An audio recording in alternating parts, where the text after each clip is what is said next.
Hey there. Today I'm going to go over what we know about the new upcoming miniatures game, Elder Scrolls: A Call to Arms, that's releasing later this spring.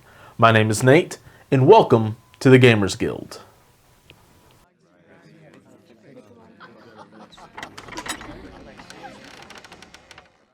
If you're at all like me, you've spent at least a good 100 hours exploring the expansive northern part of Tamriel in the 5th Elder Scrolls game, Skyrim, which has been remastered and remade for just about every gaming platform that you could think of, and now the Elder Scrolls gets to stake its claim in yet another platform, and this one just so happens to be your kitchen table.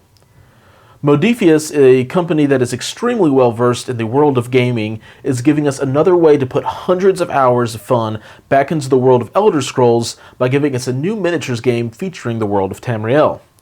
This is particularly exciting to me because of my experience with one of their other miniature games, Fallout: Wasteland Warfare. In their adaptation of Fallout from video game to tabletop, Modiphius was able to strike several important themes from the post-apocalyptic wastelands and add them into their game. They also did several different modes of play for the game. They have the traditional one player tries to take on another player with different factions meeting on the battlefield, but they also provided an easy way for players to play solo or cooperatively against an AI system to let the players play out their own story or follow one of the stories set up and written by the developers. And while I can't speak as much to this next part because I haven't played it yet, they've also come out with a fully fleshed out RPG system for Fallout that I have heard nothing but great things about.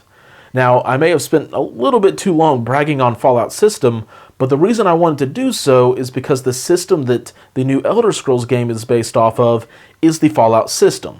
Mark Latham, who has worked on several other miniatures games, repurposes Fallout systems for the Elder Scrolls universe.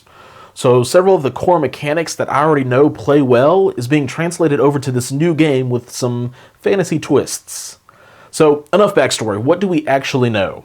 A Call to Arms is a skirmish miniatures game based in the world of Tamriel that's not just Skyrim. While all of our first wave models are from the realm of Skyrim, Modiphius has already confirmed that there are plans to pull from other video games, Oblivion and the Elder Scrolls Online. And if we quickly pull up a map of Tamriel and then compare it to a map of where you can go in ESO, really Modiphius can pull from just about anywhere in the world they want, which is really exciting.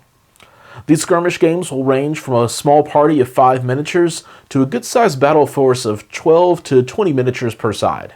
And while we won't be getting up to the higher end of that number right off the bat, we do have a good bit of variety in the first set of releases. There's not a basic starter set as many miniature gamers are accustomed to. Rather, they will have a core rules box that includes the cards for all of the miniatures in the first wave, the unique dice, tokens, as well as cards for the solo mode that will include different events and the cards for equipment and spells to customize your Dragonborn or other hero. Of course, this will also include the rulebooks needed to play the game. Then there are 3 other starter boxes, one for the Imperial Legion, led by Hadvar, one for the Rebel Stormcloaks, led by Jarl, yeah, something like that. And then a Delve set that includes a Dragonborn and some Draugrs to play out the solo Delve game mode. I am personally getting everything in this first wave because the Draugrs will eventually be a fully playable faction all their own in the future, and our hero can get support from the Imperial Legion or the Stormcloaks on a quest or two. As well, having one of everything from the start will have the benefit of very easily being able to run some demos at your local store to drum up some excitement. Of these miniatures, there are a few ways to get them as well. There is the hard plastic on sprues, which is what's going to be available through your local gaming store, and a resin option that can be ordered directly through Modiphius' website. As well, there is currently a terrain, double-sided neoprene game mat, and some 3D versions of the tokens, relics, and treasure chests that you can get through Modiphius' website to make your story come alive on the battlefield that much more. And as far as our initial launch wave, this is what we know is already up for pre-order at least, though some parts may be coming later than others, like the playmat. So if this is what we can expect in the initial release wave, what about the following months? Modiphius is basing their releases on ages and chapters. Our first age is that of Skyrim, which is why we are seeing several factions, heroes, and enemies that we know and love or hate from the 5th Elder Scrolls game. Furthermore, we know that our first chapter for the saga of Skyrim is the Civil War, meaning that we will get more Stormcloaks and Imperials to flesh out these different factions for the battles to come.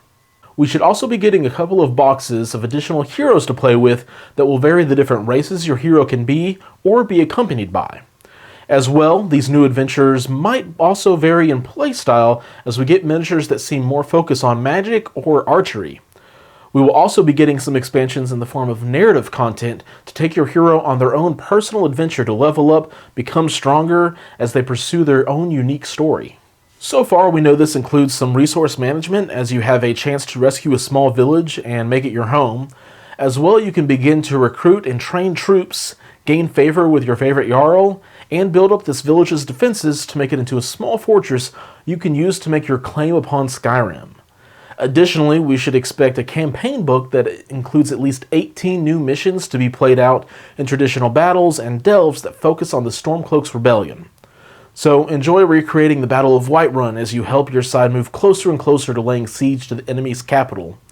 So while we don't have a lot of the detail on the full rule sets or what all of these expansions will entail, we know that there is a lot to be excited for coming out later this spring and summer, or at least once everything has cleared up around the world.